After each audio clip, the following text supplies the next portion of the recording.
آج کل جس طرح سے آپ کو بھی پتہ ہے جو حالات بھی ہیں، ہر بندہ مہنگائی کا شکوہ کر رہا ہے، یہ معاشی تنگی صرف ایک آزمائش ہے یا یہ پھر ہمارے اپنے اعمال کی کوتاہیوں کا بھی نتیجہ ہے؟ بسم اللہ الرحمن الرحیم۔ الدین النصیحہ، دین اسلام ہی راہ نجات اور سراپہ خیر ہے۔ اگر بات کی جائے کہ ہمیں جو تکلیفیں، آزمائشیں، مصیبتیں آتی ہیں، یہ اس کی بنیادی وجہ کیا ہے؟ سب سے بنیادی وجہ تو یہی ہے کہ وما اصابکم من مصیبت فبما کسبت ایدیکم، یہ آپ کے ہاتھوں کی کمائی ہے۔ اور دوسری آیت جو اللہ تعالیٰ نے بہت اہم رہنمائی فرمائی ہے، ما اصاب من مصیبت الا باذن اللہ، یہ ہاتھوں کی کمائی بھی ہوتی ہے اور بسا اوقات اللہ کی طرف سے یہ حکم اور ازمائش حکم ربی بھی ہوتا ہے۔ صحیح۔ مثلا آدمی بہت زیادہ محنت کرتا ہے، بہت زیادہ پڑھتا ہے لیکن نمبر اچھے نہیں آتے، بہت زیادہ محنت کرتا ہے لیکن وہ زیادہ آگے کمائی نہیں کما پاتا، اور اسی طرح بہت زیادہ محنت کرتا ہے قبولیت عامہ کے لیے لیکن وہ آگے نہیں بڑھ پاتا۔ تو دو چیزیں، ایک اللہ تعالیٰ کا عدل ہے اور ایک اللہ تعالیٰ کا فضل ہے۔ اللہ ظلم کسی پہ نہیں کرتا۔ اللہ کا عدل یہ ہے کہ آپ کی محنت کے برابر آپ کو دیتا ضرور ہے، اور فضل یہ ہے کہ بسا اوقات آپ کو آپ کی محنت سے 4، 10، 100 گنا زیادہ دے دیتا ہے۔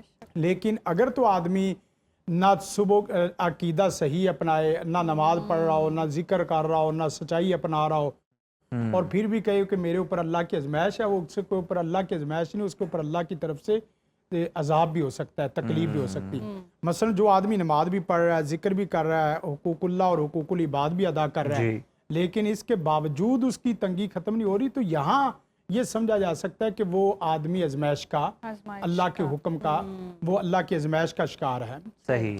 اور اگر وہ آدمی بے دین ہے، خالق کے حقوق بھی اور مخلوق کے حقوق دونوں میں پامالی کر رہا ہے، تو پھر پکی بات ہے کہ یہ سختی ہے۔ اب اس سختی کو چاہے تو اپنی زندگی میں ختم کر لے، اپنے بچوں میں ختم کر لے، یا اپنے پوتوں اور پڑپوتوں تک لے جائے۔ بس اوقات جیسے آپ دیکھیں بہت بڑی بات ہے۔ وَكَانَ أَبُوهُمَا صَالِحًا، قرآن کریم نے باقاعدہ، ہم سورۃ جمعہ کو کہف کو جمعے والے دن پڑھتے ہیں، وہاں یہ لفظ ہے ان کا باپ صالح تھا، اللہ نے ان کے خزانے کو بھی محفوظ فرمایا، ان کو بھی محفوظ فرمایا کہ وہ باپ کے نیک ہو۔ باپ ہونا بڑی بات نہیں ہے، باپ کا صالح اور مصلح ہونا بہت بڑی بات ہے۔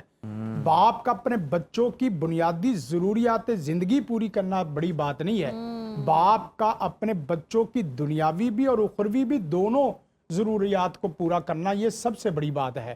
تو بھلے فرض کریں آپ کوئی اچھائی اور برائی کے درمیان میں پھنسے ہوئے، آپ کے اوپر تکلیف آ گئی، بیماری ساتھ نہیں چھوڑ رہی، جیلیات کی دنیا آپ کے ساتھ نہیں چھوڑ رہی، اور اسی طرح ہسپتال کی دنیا آپ کا ساتھ نہیں چھوڑ رہی، جہالت ہے وہ مستقل ہے۔ میں نے کہا کہ جہالت ہونا کوئی بڑی بات نہیں، جہالت میں باقی مرنا یہ بڑی بات ہے۔ غریب ہونا کوئی بڑی بات نہیں، غریب مرنا یہ بڑی بات ہے۔ اور پھر سب سے بڑی بات یہ ہے ایمانیت، طمانینت اور عافیت اور صحت، پھر اس کے بعد رزق 5ویں نمبر پہ، چوتھے 5ویں نمبر پہ آتا ہے۔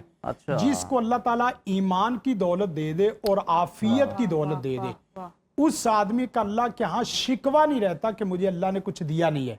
ابو زہر بھائی، آپ اگر صبح کی نماز اور اسی طرح جمعے کی نماز 5 نماز پڑھیں گے اور آپ صحیح سلامت ہے، میں اللہ کی قسم اٹھا کے کہہ سکتا ہوں کہ اللہ نے آپ سے کوئی نعمت نہیں چھپائی۔ واہ واہ واہ۔ وہ کیا ہے جو آپ لینا چاہتے ہیں، اور وہ کیا ہے جو اللہ نے آپ کو دیا نہیں ہے۔ اللہ تعالیٰ نے سب کچھ آپ کو عطا کیا ہے۔ اس کے لیے 2 لفظ ہیں جو میں نے یہ پوری بات کی ہے تمہیدن، اور اس کے لیے 2 لفظ، اللہم انی اسالک العفو والعافیہ، اے اللہ معافی تلافی بھی دے دے اور عافیت بھی دے دے۔ یہ 2 لفظ آپ پڑھتے رہیں، آپ ایمان کی زندگی میں اور عافیت کی زندگی میں آ جائے۔ جب بھی کوئی تکلیف آئے، اللہم انی اسالک العفو والعافیہ، یہ فوری پڑھتے رہیں، اللہ تعالیٰ آسانی پیدا فرما دے گا۔ اور رہا مسئلہ یہ کہ رزق کو آگے بڑھانے کے لیے 3 دعائیں ایسی ہیں۔ سیدنا انس رضی اللہ تعالیٰ عنہ، ان کو ان کی والدہ رسول کائنات صلی اللہ علیہ وسلم کی خدمت عالیہ میں تشریف لے کے آئی اور ان کے لیے دعا کا کہا۔ یہ بخاری کی بھی روایت ہے اور مسلم کی بھی روایت ہے۔ اللہ کے رسول صلی اللہ علیہ وسلم نے ایسی دعا دی، جو آدمی چاہتا ہو کہ اس کی عمر لمبی ہو اور اس کے مال میں برکت ہو اور اس کی اولاد بہت زیادہ ہو، اور اس دعا کے نتیجے میں یاد رکھیں تنخواہ 1 نہیں ملے گی، 2 ملے گی۔ یعنی دو اطراف سے اور آج مزدوروں کا عالمی دن ہے، آپ اس لیے زیادہ فوکس کر رہے ہیں. فوکس بھی، اور ساتھ یہ ہے کہ اس دعا کی برکت سے ہوا یہ اللہم اکثر مالہ و والدہ و بارک لہ فیما آتیتہ. اب اپنے لیے کرنی ہے تو اللہم اکثر مالی و والدی و بارک لی فیما آتیتنی. سیدنا انس رضی اللہ تعالیٰ عنہ فرماتے ہیں اس دعا کی برکت سے میرا باغ سال میں 2 دفعہ پکا کرتا تھا، واہ، اور میری اولاد تقریباً 100 سے زیادہ ان کے بیٹے پوتے ہو گئے، اور عمر ان کی بہت زیادہ لمبی ہوگی. کتنی بڑی آسان دعا ہے. اور اسی طرح دنیا اور آخرت دونوں کٹھی کرنا چاہتا ہو، اللہ کا فضل اور اللہ کی رحمت دونوں کٹھی کرنا چاہتا ہو، تو ایک دعا میں اللہم انی اسألک من فضلک و رحمتی کا، اے اللہ میں تیرا فضل بھی چاہتا ہوں، فضل سے مراد ساری دنیا، و رحمتی کا مراد سارا دین اور ساری آخرت ہے. فَإِنَّهُ لَا يَمْلِكُهَا إِلَّا أَنْتَ، تیرے سوا فضل اور رحمت کا کوئی خالق مالک نہیں ہے. اللہ کے رسول نے بھی دعا کی ہے تو آپ یقین کریں کہ ایک پورا بھنا ہوا بکرا آ گیا. اللہ تعالیٰ کے رسول صلی اللہ علیہ وسلم آپ کو پورا جانور اللہ تعالیٰ نے دے دی، اور اللہ کے رسول نے فرمایا کہ فضل تو آ گیا، اب رحمت کا انتظار ہے. فضل تو ایک اور دعا، 3 دعاؤں کا پورا پیکج دے رہا ہوں. اللہم اغفر لی ورحمنی واہدینی وعافینی ورزقنی. حدیث میں آتا ہے کہ تجمع لک دنیا کا و آخرتک، یہ دعا ایسی ہے کہ جس سے آپ کی ساری دنیا آپ کی جھولی میں اور ساری آخرت آپ کی جھولی میں اللہ تعالیٰ ڈال دیتا ہے. کتنی زبردست دعا ہے کہ آپ اس سے رزق اتنا بڑھا سکتے ہیں کہ یہ تینوں دعائیں ایسی، اور ایک چوتھی دعا بھی اگر شامل کر لیں ضرور، اس سے یہ کہ اگر آپ اس 50% میں رزق ہے تو آپ کا 40 نہیں ہوگا، زندگی بھر نہیں ہوگا، اور اگر 60 ہے تو آپ کا 20 30 40 والی بات ہی نہیں ہے. اچھا، آپ آگے سے آگے بڑھیں گے. کیا بات. اللہم اعنی علی ذکری کا و شکری کا و حسنی عبادتی کے. اللہ کے رسول صلی اللہ علیہ وسلم کے فرامین کو اور قرآن کریم کے آیت کو دیکھا جائے، لَإِن شَكَرْتُمْ لَأَزِيدَنَّكُمْ، شاکر بندے آدمی کو اللہ تعالیٰ کافر بھی ہو نا، شکر گزار ہو تو اس کے رزق کو کم نہیں کرتا. واہ، اور ایک آیت میں ہے بڑی پیاری آیت، ما یفعل اللہ بعذابکم، اللہ کو کیا پڑی ہے تمہیں عذاب دینے، تمہیں عذاب دے اگر تم شاکر ہو اور اگر تم ایماندار ہو. آپ اندازہ کریں اس کا اسلوب دیکھیں تو اللہ تعالیٰ اس میں ایسا حیرت اور ایسا عجیب غریب کلام ہے کہ آپ بتاؤ تو صحیح، یا ایھا الانسان ما غرک بربک، فورسفلی بتایا جا رہا ہے کہ بالکل کیا پڑھی ہے. اور ایک حدیث میں قرآن کریم میں آیت ہے، فرمایا کہ وما کان اللہ معذبہم وانت فیہم، اللہ کو کیا پڑھی ہے، اللہ ایسی اللہ کی سنت ہی نہیں کہ حبیب کائنات ہو اور عذاب ہو. اور دوسری چیز یہ ہے کہ استغفار ہو اور عذاب ہو. استغفار اور عذاب کٹھا نہیں ہو سکتا، شکر اور رزق کی کمی کٹھی نہیں ہو سکتی.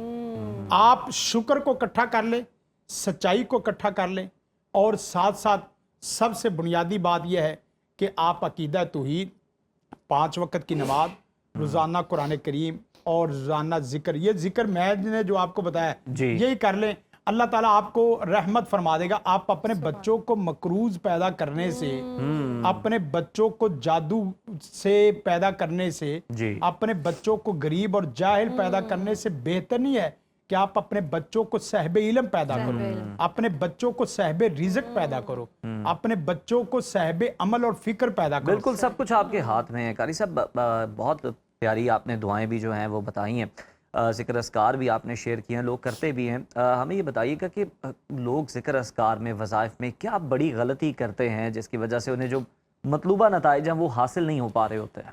دیکھیں، وہ رزق تک پہنچنا چاہتے ہیں، رازق تک نہیں پہنچنا چاہتے. جو آپ نے پہلے بات کر دی کہ رزق تو یہ 5ویں درجے پہ آتا ہے، 5ویں درجے پہ، لیکن ہم نے اسے پہلے درجے پہ کر دی ہے. آپ یہ بھی ساتھ ایڈ کر لیں کہ جس سے توفیق نماز اور عبادت چھن جائے، بالکل یہ اس کی کتنی بڑی بدقسمتی ہے. دیکھیں، میں کہتا ہوں کہ ایک جملہ میں نے بولا، اس کو بھی یاد رکھیں کہ رزق تک پہنچتے ہیں، رازق تک نہیں پہنچتے. اور ایک اور بات، جس کی پیشانی پیارے سونے رب کے حضور جھکتی ہو اس کو کوئی پریشانی نہیں آتی. پیشانی پریشانی لاتی نہیں ہے. آپ پیشانی کو جھکانا شروع کر دیں اور پھر اس میں سجدے میں آپ جتنا گہرائیوں میں چلتے جائیں اور اس کو اتنا بلندیوں میں پہنچاتے جائیں. یعنی رازق تک اگر آپ پہنچ گئے تو چاہے سمندر کی گہرائی میں ہے یا رزق آسمانوں جہاں میں بھی ہے. چھپا ہوا ہے، جہاں پہ جو بھی نعمتیں ہیں سب آپ کے پاس چل کے آپ آئیں گی. یقین کریں رزق وَمَن يَتَّقِ اللَّهَ يَجْعَل لَهُ مَخْرَجًا وَيَرْزُقْهُ مِنْ حَيْثُ لَا يَحْتَسِبُ. آپ کو اللہ رزق وہاں سے عطا کرتا جہاں آپ کا وہم و گمان تک نہیں ہے، آپ کا فہم نہیں ہے، آپ کا وہم نہیں ہے، آپ کی عقل نہیں ہے، آپ کی فطرت نہیں پہنچ سکتی. اور اللہ تعالیٰ واقعتاً میں آپ کو ایک چھوٹی سی مثال میں آپ کو سمجھاؤں کہ ایک چھوٹا سا برتن ہوتا ہے. بوفے کی مثال نہیں ابھی دے رہا میں، بوفے کی مثال نہیں دے رہا نہ 5-7 اسٹار کی مثال دے رہا ہوں. آپ ایک چھوٹا سا برتن پلیٹ نما یا آپ کی کولی نما یا کوئی برتن نما، اس ایک کو آپ صرف بسم اللہ الرحمن الرحیم پڑھ کے ایک دفعہ پیار محبت سے آپ تھوڑا سا نظر کریں، آپ کو نہیں اندازہ کہ وہ نمک کس کان سے اللہ نے نکال کے آپ کے لیے وہ چونٹی اور اسی طرح چٹکی سی لے کے آیا. وہ مرچ کون سے ملک کی ہے، وہ آٹا گندم کون سے ملک اور کون سے صوبے کا ہے، اور وہاں ٹنوں کیسے کٹھا ہوا، ٹنوں سے منوں میں کیسے آیا، کلوؤں میں کیسے آیا، آپ کے لیے وہ لقمے میں کیسے آیا. وہ چینی جو چائے آپ چاہت سے پیتے اور دعا نہیں پڑھتے، چائے چاہت والی ہونی چاہیے چاہے دعا ہو یا نہ ہو. تو آپ وہ چائے کو دیکھیں تو اللہ تعالیٰ آپ یقین کریں پانی نیچے بہتا جا رہا ہے، سمندر ہے پورے بھرے پڑے، تو وہ کون سا گلاس اور کپ ہے جو آپ کے لیے مقدر بن کے اوپر آتا ہے. آپ ان تمام چیزوں کو دیکھتے سوائے اس کلمے کے اور کچھ نہیں کہہ سکتے کہ الحمدللہ، سبحان اللہ و بحمدہ، اور اسی طرح حسبنا اللہ و نعم الوکیل اور آیت کریمہ یہ آپ پڑھتے رہیں، چلتے پھرتے بھی پڑھتے رہیں. آپ یقین کریں کہ دنیا کائنات کی کوئی نعمت ایسی نہیں ہے جس کی آپ لسٹ رکھیں اور اللہ آپ کی فہرست کو پورا نہ کرے. قاری صاحب اتنی خوبصورت باتیں، دل ہی نہیں کر رہا لیکن ٹائم کی قلت ہے، اور واقعی ایسے ہے کہ نعمتیں سمیٹتے جائیں، برکتیں سمیٹتے جائیں، دعائیں کرتے جائیں. بہت شکریہ آپ کے وقت کا.